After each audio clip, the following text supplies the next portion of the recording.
na si Ruth, 30 years old from Napunturan, Davao de Oro.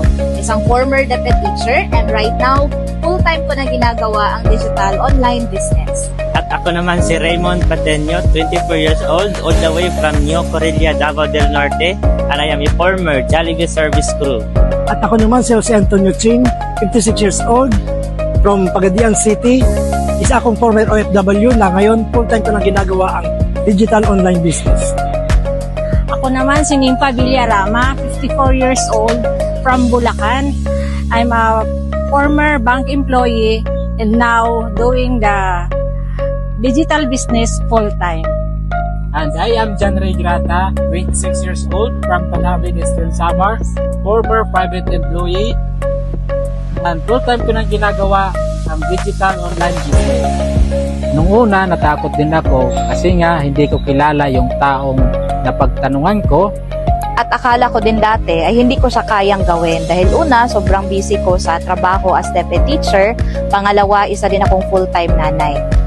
Akala ko dati ay hindi ko kaya kasi nga napakamahiyain ko at the same time hindi pa ako nakapagtapos ng pag-aaral. Pero hindi pala basihan ano yung natapos mo para makapagsimula ka dito sa digital online business.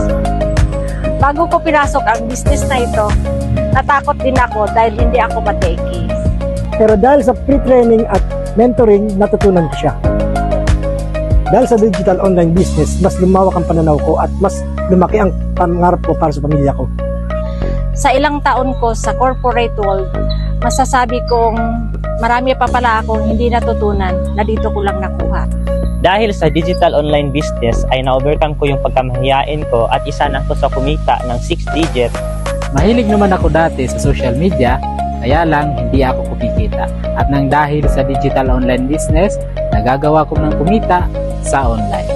Dahil sa digital online business na to, yung dating sobrang dami yung utang, loan dito, loan doon, dito ko siya nabayaran and ngayon kumikita tayo ng 6 digit kahit nasa bahay lang. Kung isa ka sa mga katulad namin na naghahanap ng extra income, Na naghangad ng magandang opportunity para sa pamilya, hindi pa uli ang lahat. Magtiwala ka lang sa sarili mo at sa mga taong mag-guide sa iyo dito. Kung nakaya nila, kung nakaya ko, I know for sure, kayang-kaya mo rin ito. Hindi aksidente na nakita mo ang video na to. Mag-comment ka lang ng how dahil Tuturuan ka namin kung paano.